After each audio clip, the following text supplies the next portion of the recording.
On this episode of the Red and Gold Report, we have got tons of Chiefs news to cover, so let's stop wasting our time and let's just dive right in. First up in Chiefs news, the Denver Broncos have traded for Seattle quarterback Russell Wilson. Now, I know that this is a dedicated Chiefs channel, so we usually don't talk about other teams, particularly bottom dwellers like the Orange Crush, but this really does affect the Chiefs, or at least potentially could.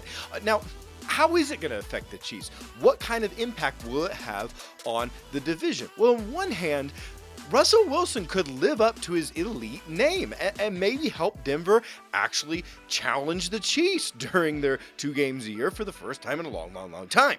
On the other hand, though, Russell Wilson has had decreasing passing yards for 4 straight seasons. Last year he led his team to last place in their division, and last year his PFF grade kind of stunk. He was only the 19th best quarterback in the league, according to Pro Football Focus. So either the Denver Broncos just got the elite quarterback they really needed to challenge our Chiefs, or they just sold the future to get a QB who is really on a decline.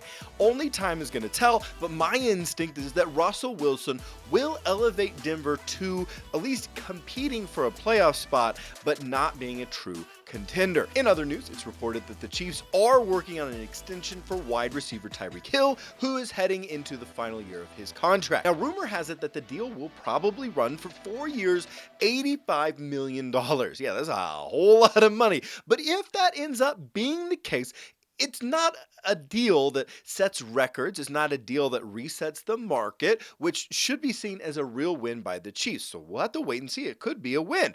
Also, I expect the deal to include an artificially low first-year payout, similar to many of the contracts with the Chiefs, that will decrease Hill's $20.7 million cap hit to give the Chiefs some cap space heading into free agency. In other Chiefs news, starting left tackle Orlando Brown was slapped with the franchise tag by the Chiefs recently. That means that he's going to be playing on a 1-year deal for over $16 million.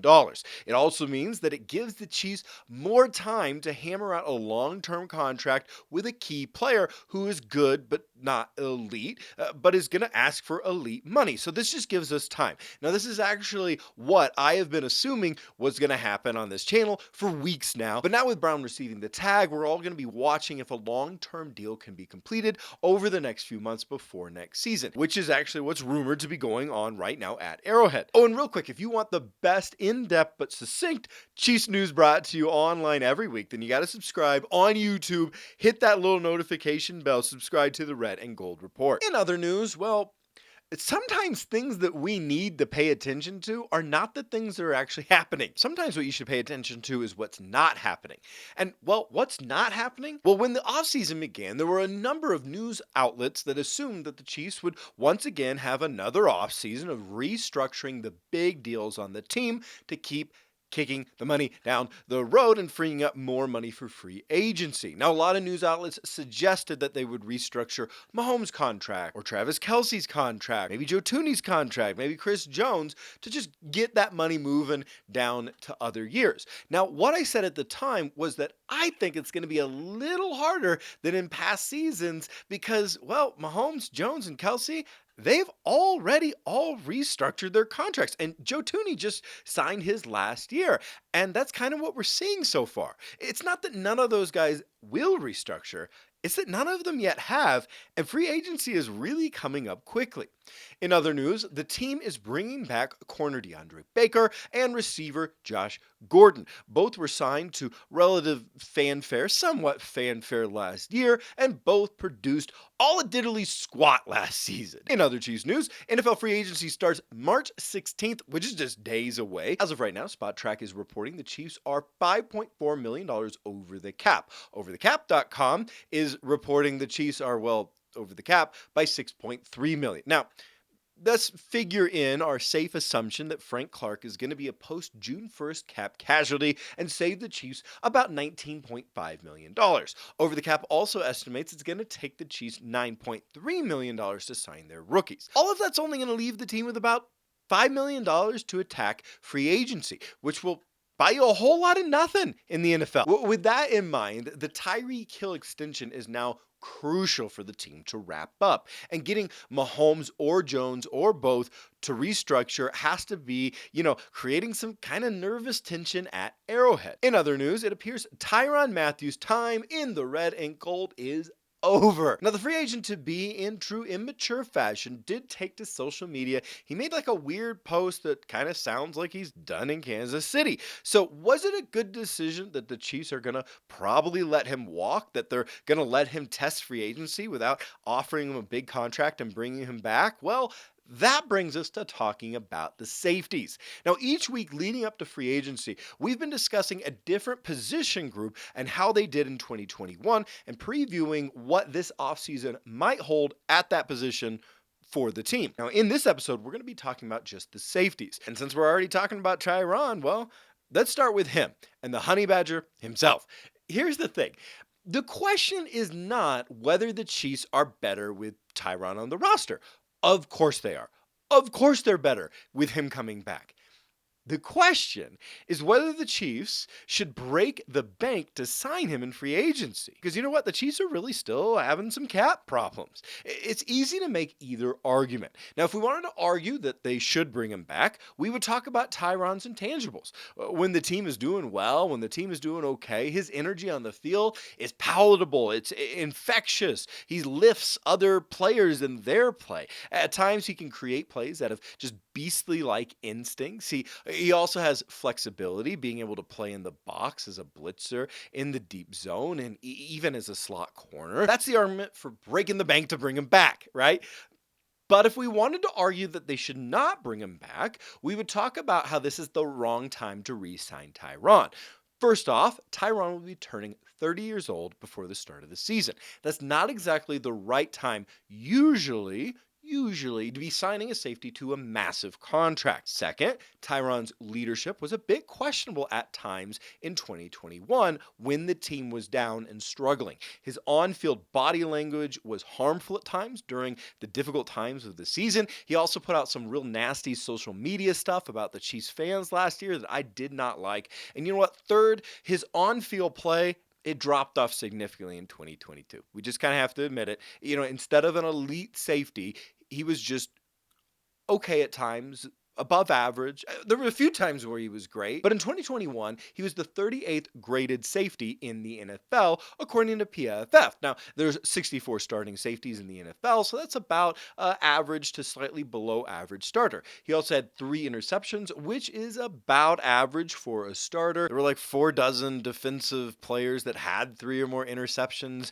in the league last year, so that's nothing special. He also had about 40% less tackles than the top run stuffing safety. So, okay, here's the thing. I like Tyron a lot. In fact, he was my screensaver for like a year, which probably too much information and maybe a little creepy. But the question is not whether the Chiefs are better with him. Of course they are. The question is this: considering that the Chiefs are having a bit of a difficult cap situation, should they break the bank and risk that cap situation to sign Tyron? And here's the thing. They shouldn't. It's just the wrong time with his age and with his on-field play dropping off last year. I wish it wasn't. I wish it wasn't, but you know what? That is what it looks like is going to happen. I expect him to depart our beloved KC this offseason. Now, moving on as we talk about the safeties and their play in 2021 and what might happen this offseason, Daniel Sorensen's 2021 season was disgusting. Okay, it was so bad that it's the main evidence that I have against the defensive coaching staff's inability to evaluate their own talent. Sorensen was not just bad in 2021. He was historically bad. By midseason, Sorensen, who was starting at safety, was missing about an unprecedented 20% of his tackles. He was allowing over 80% of the passes that went his direction to be completed, and he allowed back-breaking touchdown after back-breaking touchdown. I mean, really, this wasn't just a breakdown for Sorensen. It was a breakdown for the coaches who decided to leave him in there. He was mercifully, finally sent to the bench by midseason and is now a free agent. And if the Chiefs re-sign Sorensen, I'm going to go jump in a lake. And all the lakes near my house are frozen right now. Let's move on. Juan Thornhill took over for Sorensen, and he performed well in the second half of the season. Now here's the thing. I like Thornhill, better than the coaches do. I'll admit that for sure. I think he's an average, just slightly better than average starter, which is great. While the coaches had him on the bench. Thornhill finished the season ranked the 29th safety by PFF, so he graded just slightly better than an average starter. And you know what? That was better than Tyron.